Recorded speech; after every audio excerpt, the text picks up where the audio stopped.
stop everything. The balance of the NFC North just tilted, alarms are blaring across Hollis Hall, and the calendar just got heavier. A shock wave is ripping through the division, the kind that turns clean pockets into trapdoors and comfort into chaos. Sidelines are scrambling, play call sheets are being rewritten with a thicker marker, and every protection rule you memorize needs a new line at the top in all caps. The clock is moving faster, third downs feel tighter, and that noise you hear is every offensive coordinator in the Midwest shuffling the deck for a new brutal reality. This is not rumor mill wallpaper. This is a live fire drill for Chicago. Right now, this week, this practice. This first snap dot here is what you're getting today. A rapid diagnostic on how this bomb rattles the division. The exact stress points it creates for Chicago's offense.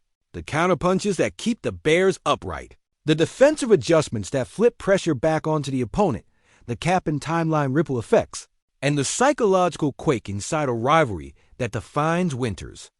You'll walk out with a clear plan for what changes in the huddle.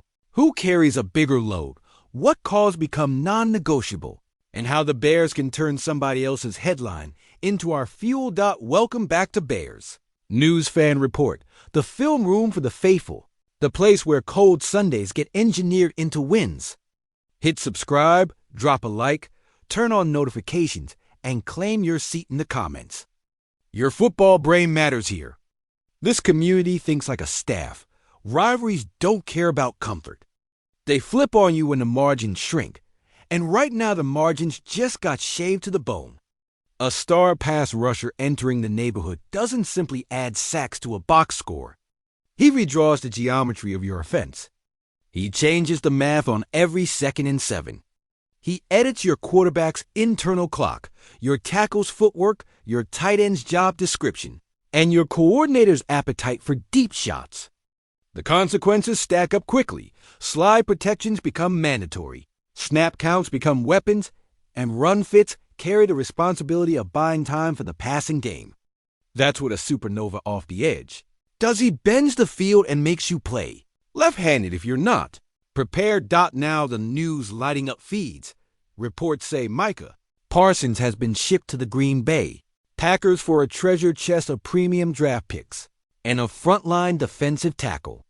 The Take Avalanche is already here. Timeline meltdowns, trade machine screenshots, and a lot of season-over panic aimed at Chicago.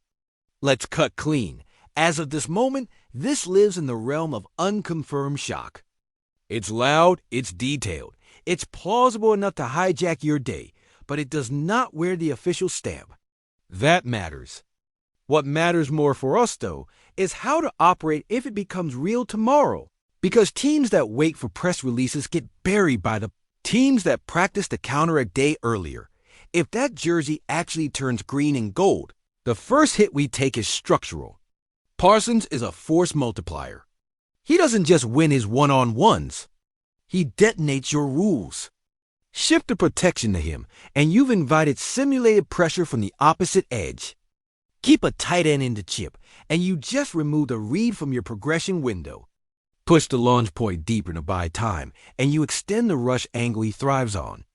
This is where Chicago earns its reputation or loses it, by turning their strength into conditioning, making his tempo a liability, and forcing him to play honest with disciplined threats. Offensively, the adjustments start with the foundation. The Bears' tackles must play with angle integrity and violent independent hands. Guard-center combos must be ready for long loop gains that bait slide protections.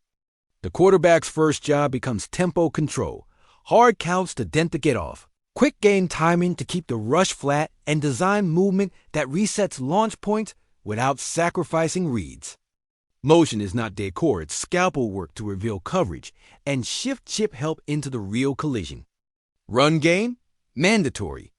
Not because of generic establish the run cliches, but because well-timed inside zone, duo, and counter create second and manageable downs that blunt the rush and produce the exact play-action windows where Micah's aggression can be used against him.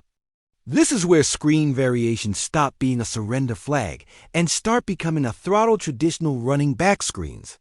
Tight end delays. and the WR Now screen family that drags edges through traffic until their legs get heavy in the fourth. The pass menu needs layered answers. Our PO slants and glance routes as immediate answers to widen edges. Midline play action that holds the backside backer. Sprint outs to the non-Parsons side with flood concepts and a safety valve. Bunch and stack releases to create traffic at the snap, so chip help isn't obvious, but still lands a shoulder into 11's ribs. The OC must call the same picture with 3 different stories: vertical shot, outside zone, and quick game dagger from identical looks. If you punish tendencies and conceal intent, the edge rusher's first step advantage becomes a guessing game, and guessing burns fuel. Defensively, the counter-strike is all about forcing their quarterback to play on your schedule.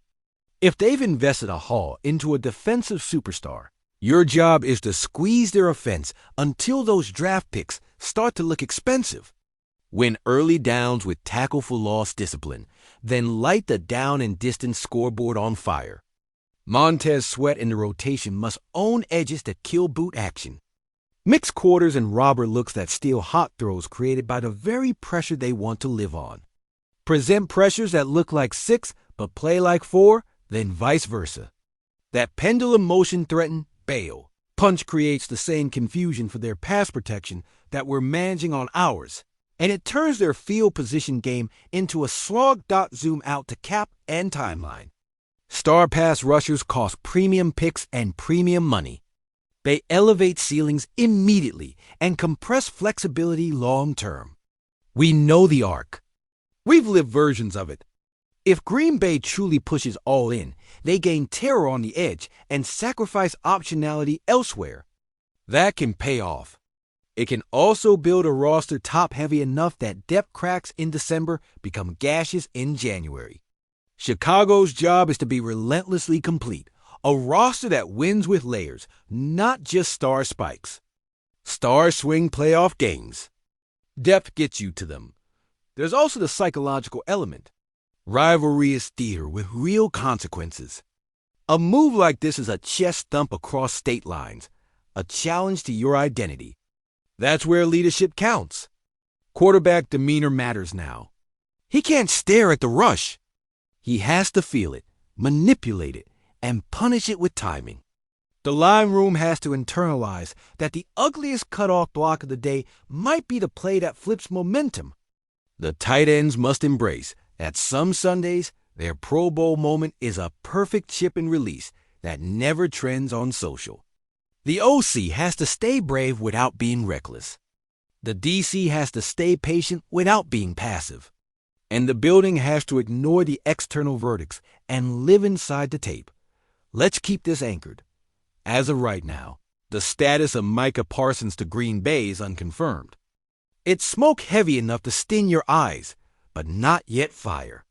Our stance should be surgical, plan like it's real, react like professionals when the truth lands, and use the preparation to win regardless. That's the difference between panic and poised. So what's the Bears' immediate checklist if the trade hits the wire? 1. Install a tempo package that strains an elite edge with volume fast flats, quick outs, hitches, and slants that force him to widen. 2. Emphasize duo and inside zone to attack where angles are truest, married to keepers that move the launch point. 3. Rehearse chip timing so help lands without killing the root structure. Inside shoulder nudge, outside shoulder violent strike, release vertical. 4. Expand the screen tree by opponent tendency RB, Tay, tunnel, and the occasional middle screen to catch max rush calls. 5. Defensively, crowd first downs, vary post-snap rotations to steal hot throws, and attack their protection rules with delayed creepers that exploit their slide corrections. 6. Special teams field position. The hidden yardage game matters double when explosive plays are harder to come by. Personnel levers exist too. If practice shows the left side needs a heavier anchor, deploy the 6OL package in specific downs. If they're overplaying chip looks, green light stick nod and wheel double moves in the second quarter. If their offense becomes conservative to protect their own QB, Expand your pressure menu on second down to chase negative plays. Flexibility wins arm wrestles like this. My take. If the trade becomes official, it's a gut punch, not a death sentence. You don't fold a season because a rival made a power move, you sharpen yours. The path narrows, but it's still there, and it belongs to teams that stack detail on detail until the fourth quarter becomes a referendum on toughness. Chicago has the pieces and the coaching brains to absorb this shock, answer with execution. Now it's your turn. If this move drops, what's the first counter you install? Beef up the OL via trade? Double down on two-tay packages and tempo? Add an edge to speed up their QB's clock? Drop your blueprint in the comments, name the calls, the personnel, the down and distance you target. And if you think this is all smoke, tell me how you'd still prepare this week so that Sunday is ours either way.